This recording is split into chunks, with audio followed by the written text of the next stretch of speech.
Assalamualaikum warahmatullahi wabarakatuh. Yang terhormat Bapak Muhammad Irfan, SHI MSy, selaku dosen pengampu mata kuliah Akhlak dan Tasawuf. Saya Dinda Deswiginanti, NPM 2021010042 dari Prodi Hukum Keluarga Islam kelas C. Di sini saya akan menjelaskan sedikit tentang makalah yang sebelumnya pernah saya buat dengan judul Pengertian dan manfaat mempelajari akhlak tasawuf. Baik, langsung saya jelaskan. Pengertian akhlak dan tasawuf.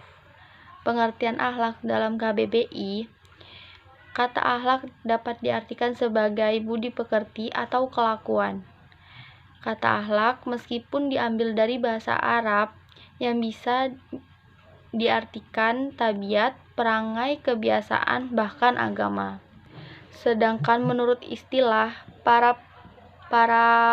beberapa pakar dalam bidang ini mengemukakan definisi akhlak sebagai berikut. Yang pertama dari Ibnu Miskawah mendefinisikan akhlak sebagai sifat yang tertanam dalam jiwa yang mendorongnya untuk melakukan perbuatan tanpa memerlukan pemikiran dan pertimbangan. Yang kedua dari Imam Al-Ghazali, akhlak sebagai sifat yang tertanam dalam jiwa yang menimbulkan macam-macam perbuatan dengan gampang dan mudah tanpa memerlukan pemikiran dan pertimbangan. Yang ketiga dari Ibrahim Anis, akhlak sebagai sifat yang tertanam dalam jiwa yang dengannya lahirlah macam-macam perbuatan baik atau buruk tanpa membutuhkan pemikiran dan pertimbangan. Setelah itu pengertian tasawuf. Secara bahasa, tasawuf berarti saf atau baris, sufi atau suci, sopos dalam bahasa Yunani hikmah. Suf atau kain wol, sikap mental yang selalu memelihara kesucian diri.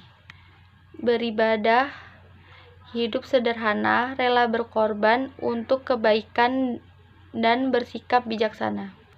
Sedangkan menurut istilah dari beberapa ahli tasawuf mengartikan sebagai berikut.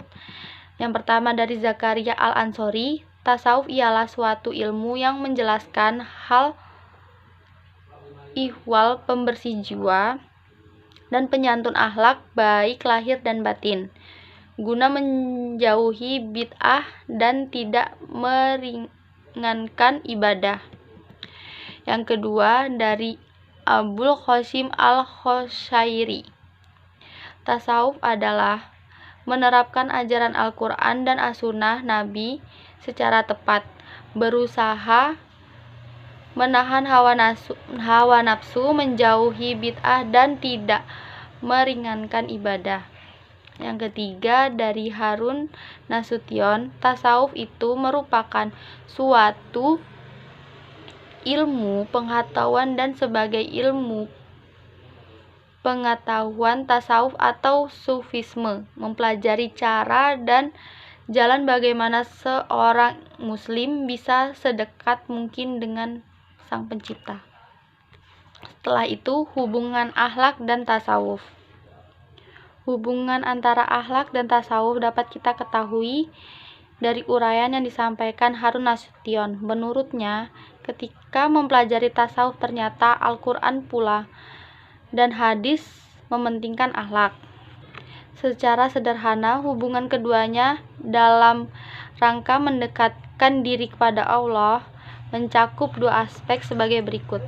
Yang pertama ada etika horizontal dan kedua ada etika vertikal. Dalam implementasinya, kedua aspek ini dilakukan dengan cara yang pertama, dengan akhlak kita berusaha menghias diri dengan sifat-sifat terpuji dan menjauhi sifat-sifat tercela. Yang kedua, dengan tasawuf kita selalu berusaha membersihkan hati dan dosa-dosa atau kotoran-kotoran rohaniah.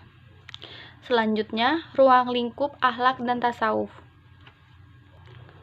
Dr. Abdullah dalam buku dalam buku Dustur al-Akhlaq fi al-Islam, membagi ruang lingkup akhlak ke dalam 5 macam aspek kehidupan, yaitu akhlak perorangan, yang kedua akhlak keluarga, yang ketiga akhlak bermasyarakat, yang keempat akhlak bernegara, dan yang kelima atau terakhir akhlak beragama. Selanjutnya masuk ke ruang lingkup tasawuf. Tasawuf bertujuan untuk memperoleh suatu hubungan khusus langsung dari Tuhan. Hubungan yang dimaksud mempunyai makna dengan penuh kesadaran bahwa manusia sedang berada di hadirat Tuhan. Selanjutnya, tujuan mempelajari akhlak dan tasawuf. Tujuan akhlak adalah menggapai suatu kebahagiaan hidup umat manusia baik di dunia dan di akhirat. Dikarenakan itulah kita sebagai manusia untuk hidup saling membantu baik dari pekerjaan, kebutuhan, atau lainnya. Tujuan mempelajari akhlak diantaranya adalah menghindari pemisahan antara akhlak dan ibadah, atau bila kita memakai istilah menghindari pemisahan agama dengan dunia atau sekulerisme. Kita sering mendengar celotehan agama adalah urusan akhirat, sedangkan masalah dunia adalah urusan masing-masing. Dengan demikian, secara ringkas dapat dikatakan bahwa ilmu akhlak bertujuan untuk memberikan pedoman atau penerangan bagi manusia dalam mengetahui perbuatan yang baik atau yang buruk. Kemudian, tujuan mempelajari tasawuf. Tujuan tasawuf adalah ma'rifatullah atau mengenal Allah secara mutlak dan lebih jelas. Tasawuf memiliki tujuan yang baik, yaitu kebersihan diri dan taqarrub kepada Allah. Selanjutnya, manfaat mempelajari akhlak dan tasawuf. Manfaat mempelajari akhlak. Dengan mengetahui akhlak yang buruk serta bahaya-bahaya yang akan ditimbulkan darinya, menyebabkan orang enggan untuk melakukannya dan berusaha menjauhinya. Akhlak juga merupakan mutiara hidup yang membedakan makhluk manusia dengan makhluk lainnya. Setiap orang tidak lagi peduli soal baik atau buruk, soal halal dan haram, karena yang berperan dan berfungsi pada diri masing-masing manusia adalah elemen syahwat atau nafsu yang telah dapat mengalahkan elemen akal pikiran. Kemudian, manfaat mempelajari tasawuf. Faedah tasawuf adalah membersihkan hati agar sampai kepada ma'rifat akan terhadap Allah Ta'ala, segala ma'rifat yang sempurna untuk keselamatan di akhirat dan mendapatkan keridhaan Allah Ta'ala dan mendapatkan kebahagiaan abadi. Sekian sedikit penjelasan tentang makalah saya.